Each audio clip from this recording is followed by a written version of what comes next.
So it falls to me, after David's vivid and very detailed presentation of the two sources for the reception of foreign tribute in Akhenaten's time, it falls to me to look at some of the archaeological evidence for three possible sites, and following that, Miriam will look at a fourth possible site. The scenes give us two principal criteria: a huge open space, big enough to see assembled all these representatives of the foreign nations, and a platform on which the royal family can sit and be seen. I'm sure that's the most important part of it: sit and be seen, and to receive a sample of the representatives, the emissaries from foreign countries. So that's a good starting point. Can we find places that answer these criteria?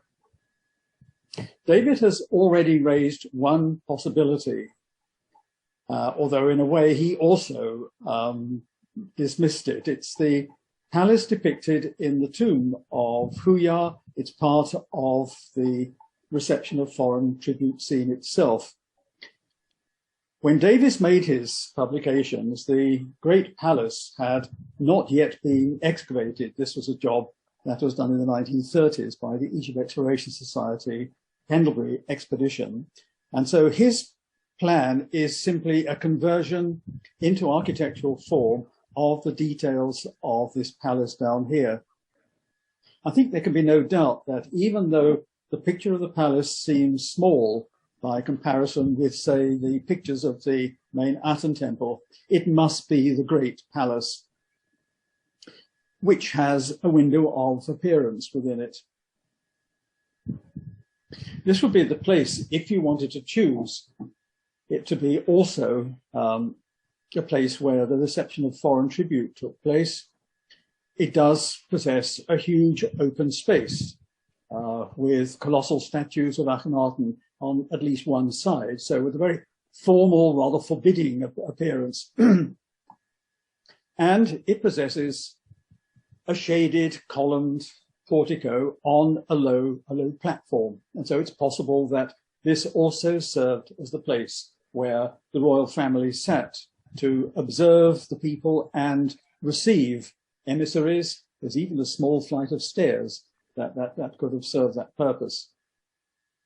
And yet, well, some years ago, I decided that this is actually the best place for the window of appearance, as it, in fact, is shown in the tomb scenes themselves, and that the plan can be converted.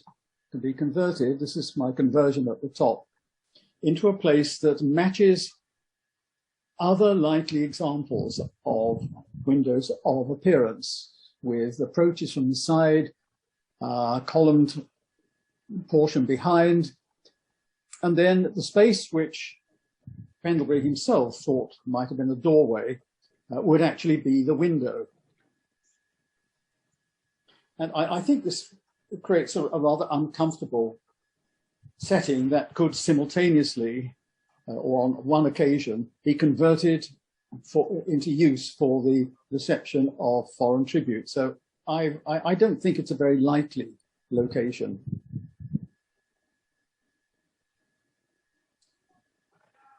The work that the Egypt Exploration Society did in the central city in the 1920s and 30s has produced a plan on which the words Hall of Foreign Tribute are actually used to designate one particular part.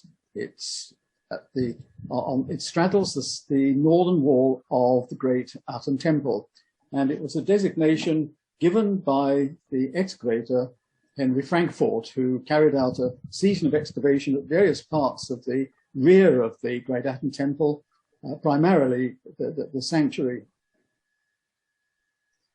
And here it is written there, the Hall of Foreign Tribute.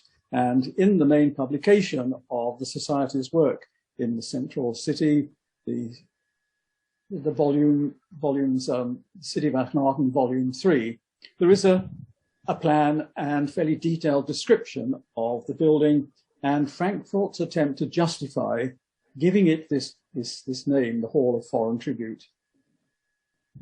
The site still survives, just. This is a balloon photograph we took a few years ago. This is the enclosure wall, only one side now preserved, the other side having vanished beneath an extension of the modern cemetery. But thanks to Frankfort's heaping of spoil, excavated debris around it, the site itself is protected. And you can see that it consists of 4 square buildings with a surrounding wall and across passageways between them. The site was already very badly destroyed when Frankfort excavated it, and the architect, H.B. Clark, made a plan of what was there, and then beside it, adjacent to it, produced a reconstructed version, and Frankfort provides a description. You'll see that there are 4 sets of rooms which are isolated by their own surrounding wall, and isolated also by the cross passages. They're not quite the same. The whole thing is on a low platform. They're not quite the same. This one, for example, has little screen walls inside one of the chambers. One feature which you find here and here and also up here are stone slabs covered with gypsum, which are lustration slabs. You would stand there to have water poured over you, or perhaps just your feet washed. And this makes them really quite distinctive. But the reason why Frankfort decided that this was the place where where the ceremony of receiving foreign tribute took place, his reasons are not very convincing. And obviously the main reason for rejecting it is that the buildings were enclosed. There is no place where the king can sit and be seen by everybody. It seems to be a special entrance, perhaps for a particular class of people who could purify themselves before entering the rear part of the temple. Here is the sanctuary, which had its own enclosure wall. It's a fairly private area, and it was perhaps reserved particularly for the royal family. But the rear entrance is perhaps the place where the citizens in general could enter this area and assist with or participate in the preparation of offerings, the adjacent building here being a slaughter court. So I think we can rule out this particular building.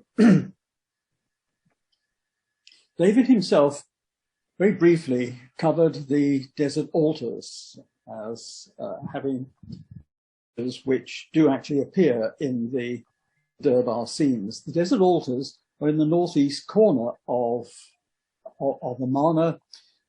When you visit the site now and go to the ticket office, stop at the cafeteria and toilet and drive out to the North Tombs, you actually pass the desert altars not far away, although they're now not in a good condition.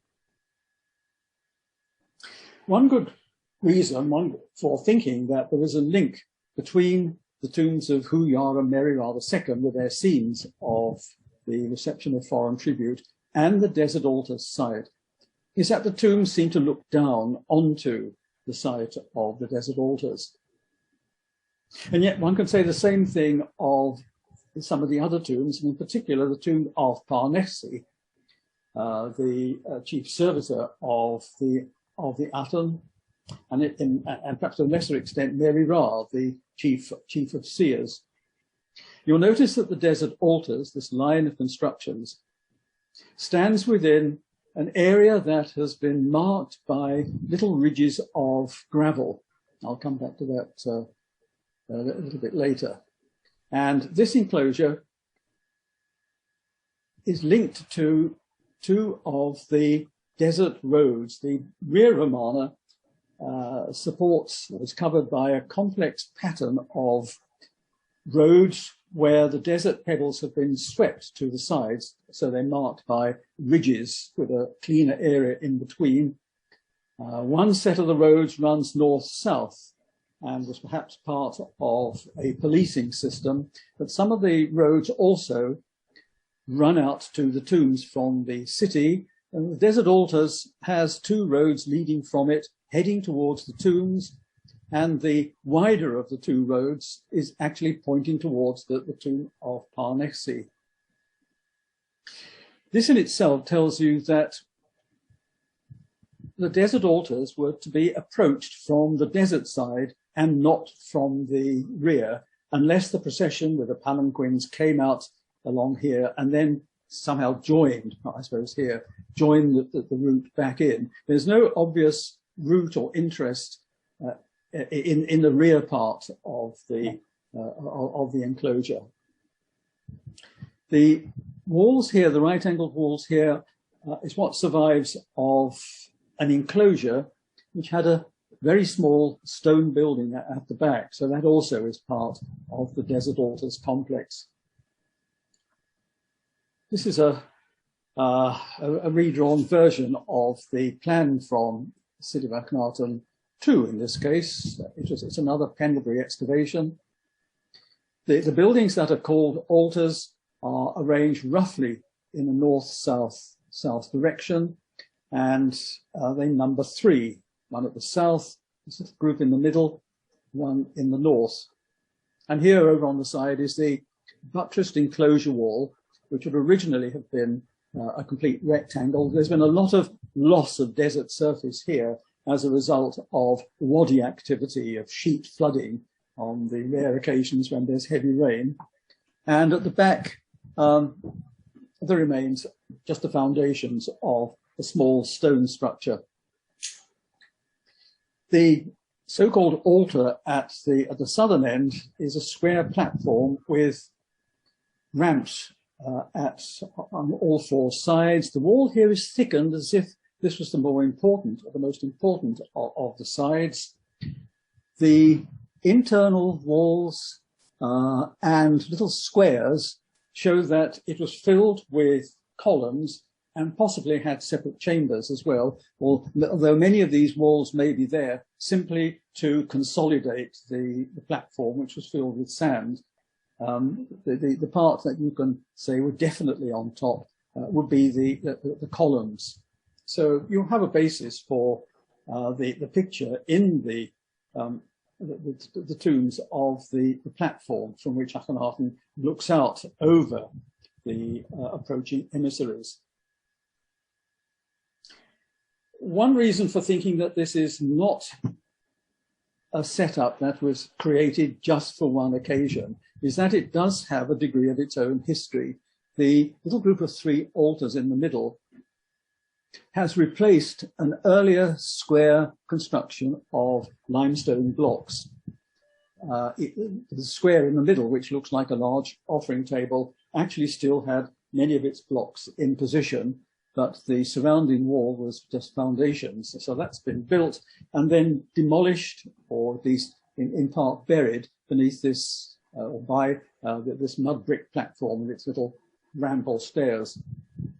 So that's a sign that it did have a history. And of course, the pictures in the tombs give no hint that there was an enclosure with a little shrine within it. But it's a mistake to think that the tomb scenes are in any way complete as far as the locations go. They are very, very selective indeed. An intriguing part, particularly, is the northern altar. It's a square platform with four ramps or stairs going up, which has a square hole in the middle, which was lined with brick. Well, this is not a place where there would be a throne. The pit with the brick wall around it suggests that something had actually stood there and was to some extent supported by the packed sand and the wall. Oh, this, by the way, is what the southernmost one looks like now, all very eroded. There's not a great deal of the brickwork left in the middle. And here is the middle set of altars. And we're looking again now at this set of, of three. And it's very tempting to link that northern one with this graffito, which is in the quarries for quartzite just outside Cairo at Jebel Ahmar. It's of the Ramesside period, but it shows a pedestal with ramps or staircases going up. Could this have been what was erected on that northernmost platform? It's a bit hard to imagine that having taken place. What would you do at the end of the Amarna period with a quartzite obelisk? Well, the end of the Amarna period, hard stone sculpture was very thoroughly broken up. In the course of breaking it up, huge numbers of chippings were left behind. And I've looked over the site and there's no sign of stone debris of that kind. Of course, they could have lifted it out and taken it back, but then how would you carry it across the desert without leaving a trace? Normally, to carry something like that, you need to prepare a road, and there's just no trace of that at all. And it's not only a matter of looking at the site. There's a series of excellent aerial photographs that start in the 1920s. There is a remote possibility. There is a block from the Aten temples at Karnak, which actually shows a six-wheeled flatbed in use, but it's transporting cattle. But I suppose you could actually load a quartzite obelisk onto a wheeled vehicle and haul it off with oxen. But this just remains a possibility, and of course it is something that has no existence in the tomb scenes. I mentioned at the beginning that it stands within, that the desert altars stand within an area of desert which has been cleared of its stones, and the stones swept to the side. When you go there, you can see it quite clearly. You can also see from this plan that this form of preparation belongs only to the side that is closer to the cliffs. It's the side that points to the desert. It has not been carried around the back, as if it's the front part that is the most important. And the ridges of stone have two breaks for two of the roadways. This one in particular, a relatively wide one, which heads towards the tombs and to the tomb of Parnassi in particular. For a long time, I've wondered what the purpose was. I can see why you'd sweep the desert to make roads. You could even see them by starlight. I've experienced that, but what was the purpose of doing this? And the answer only came to me actually whilst I was thinking about this lecture. It comes from looking at one of the unpublished photographs from the desert altars. And you can see in this corner here, this is the northernmost one, the one that had the square pit with its surrounding wall. This is one of the ramps going up. You can see that where the sand has blown up into the corner, it has preserved a mud floor, which is painted white. And presumably that is why the stones were cleared out of the way. It was to create a better surface for the mud plaster. And so you have to imagine there's this huge area covered with a whitewashed mud surface.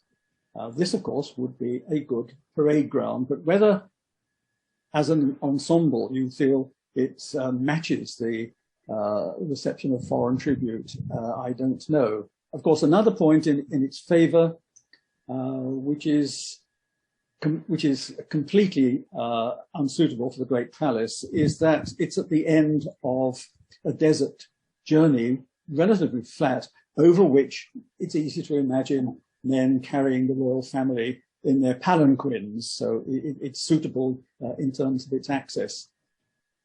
Well, that brings me to the end of my quick summary of 3 possible places, and I'll hand you over now to Miriam. Stop sharing.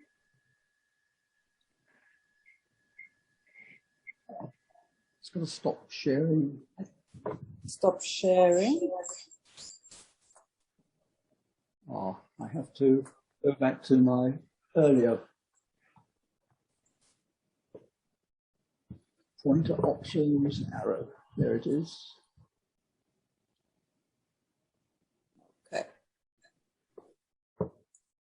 So I just continue. Barry stopped. Can you mute it? You've muted it. I still have the echo. Can you mute your computer? It's the feedback. Now that's good. Okay. Okay. So let's see.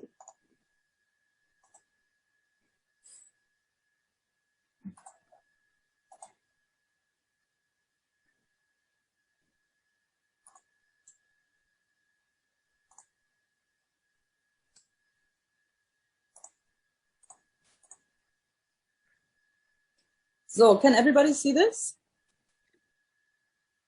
Yes, we can. Yes. Can you hear me? Yeah? Yeah. Yep. It looks as if I'm not in. Where's the? A second. Can you see this? Can you hear me? Yes. Yes, we can. Most of us are muted. I wait if somebody says something. Yeah, we can hear you. Yes, we can. I Can not hear unmuted us. myself. Does this have any effect? I don't know. I just want a quick okay. I don't go. Wait, I stop this. Jill, are you able to hear me? Yes, we can hear clear. you. It's clear. Wait, I have some audio issues. 1 second. That should work. Okay. Can you hear us now?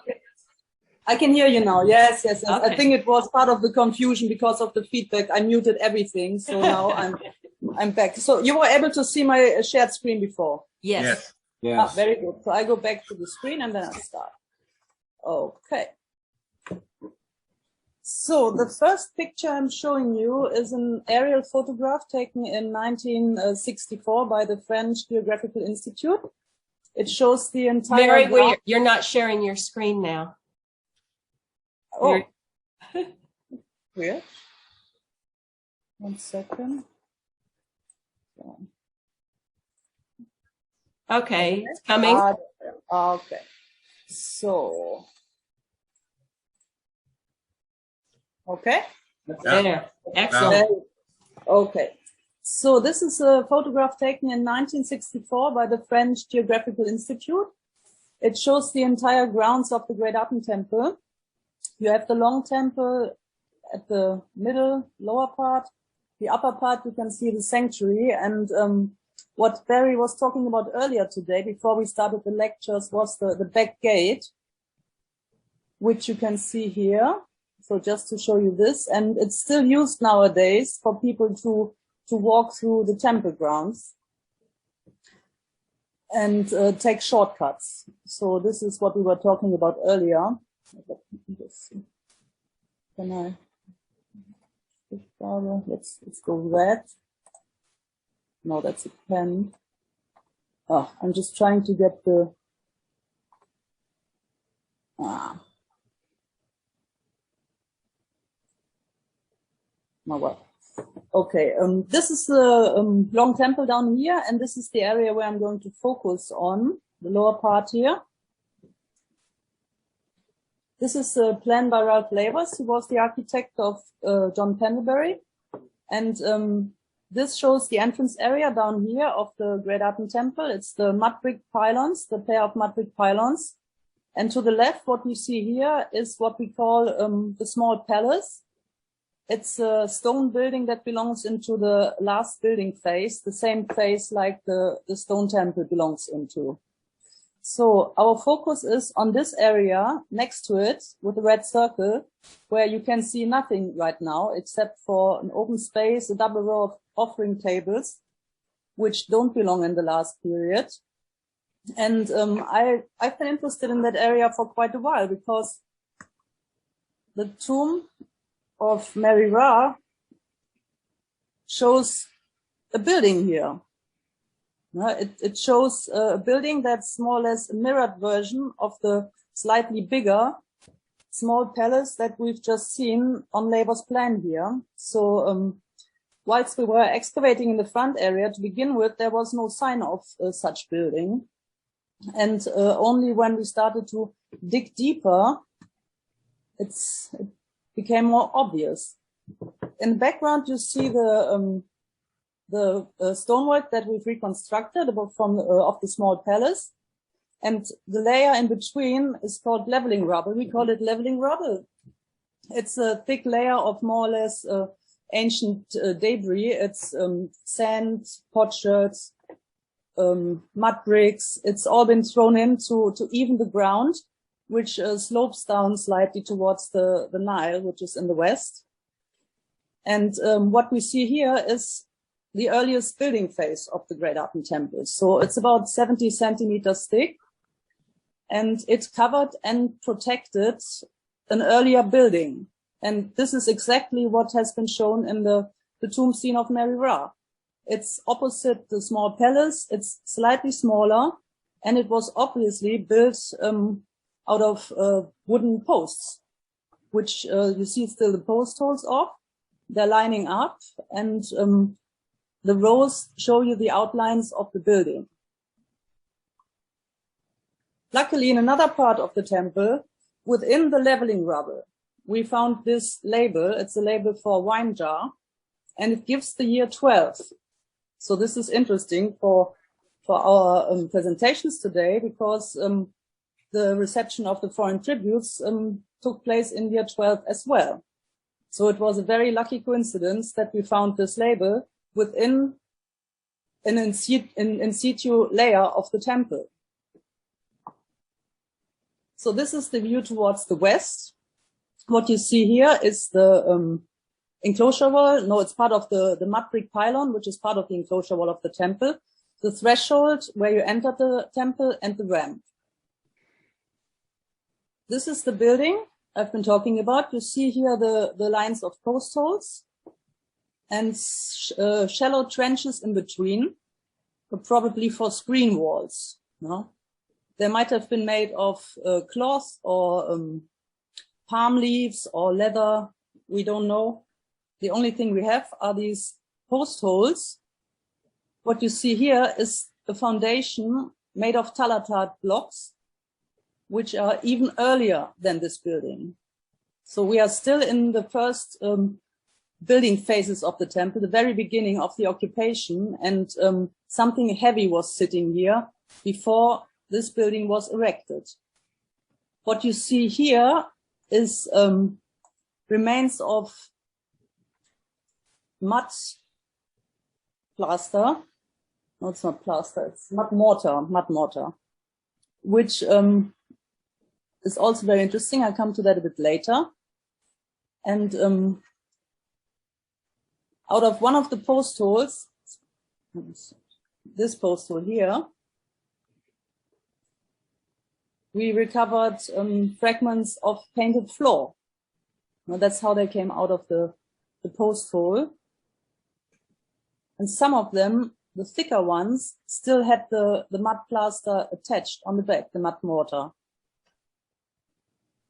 So this is how they looked after they've been cleaned and reassembled. For quite a while, we weren't sure what it was, and the final hint came from Marsha Hill. And it's part of the garment of the foreign captive. And these are the two groups, one here and one here. And you can see here, it's part of the leg. You can see the creases of the garment. And this is some kind of tassel here, maybe part of an animal skin that he's wearing. And the yellow background is quite typical for this kind of decoration. So this is a scene from the tomb of Anand from the time of Amenhotep III. Here's Amenhotep III. Behind him sitting is Queen T, a little kitty underneath, eating a duck. And his feet, Amenhotep III's feet, are resting on a small footstool, which has foreign captives on it, and also more foreign captives underneath. So they're sitting in some kind of tent. It's like a pavilion under a canopy, their feet resting on foreign captives. So this is a bit out of focus, I'm afraid, but it's just to show you where we are. The entrance area, here's the mud brick entrance pylon, and this is the area here we are talking about. It's really opposite the later small palace made of stone of the last building phase. Here are the remains of the mud mortar and all the post holes which are lining up, quite a number of them. Also, some of the mud brick offering tables which were in this area have been removed. These are all removed mud brick offering tables. Quite a bit more north to the field of mud brick offering tables everybody knows, more than 900, which are further south. So there were also mud brick offering tables in this area which have been removed in order to make space for this building, which had definitely a tent-like appearance, but yes, more like a royal tent. So this is a rough plan of the area with a bit of reconstruction already. Now this is the area where the pavilion would have stood with the remains of the mud mortar here. And there would have been the throne, two small stairways or ramps leading up. And there was a fireplace in one of the rooms, so there was it was either to warm the king in the winter or to prepare some food. Impressions of jar ceilings, either for water, wine, or beer. I would suggest wine, definitely. And probably an area where the king could relax or prepare for the worship of the Aten. And that's where Paul Doherty came in. He provided us with a reconstruction. A 3D reconstruction. Here's the pavilion and the small canopy underneath, all reconstructed by the slightly bigger post holes that you can find in this area. And quite an elaborate roofing also. And the king would sit here, probably the queen as well, and they were looking towards the north.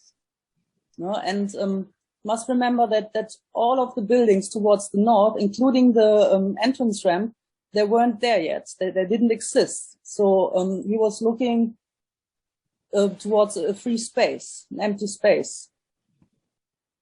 Now, this is a different view. That's from the back. Small side entrance here, probably for the servants. Main entrance for the king, which had a double row of post holes here, probably to carry a slightly more elaborate structure on top, maybe a Uraeus frieze made of wood. And this is, to remind us, this is the scene of the foreign tributes.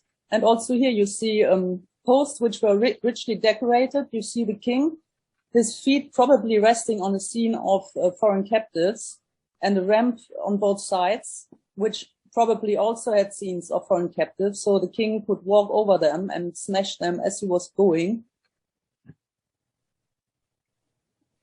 And this was my short presentation of the building we found.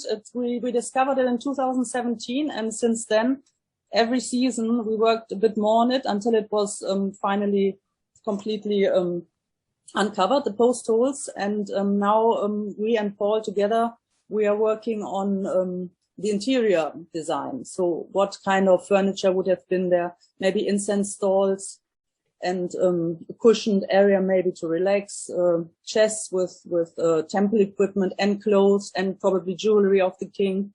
So that's the next step. It's an ongoing project, but yeah, it could be just in theory, that the reception of the foreign tributes took place here. I mean, we have a building that is a wooden structure. It has a canopy. It has a pavilion.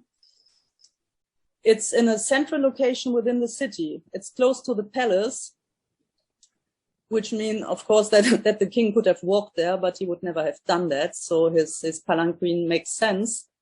And we have the label of the year 12, which was found in the rubble that even the grounds of the temple a bit later. So something happened in year 12, no? The reception of the foreign tributes, and also the major renovation work and reconstruction, rearranging of the temple features. So we hope that we are going to find out more in the future, and yes, working more on the interior of this building.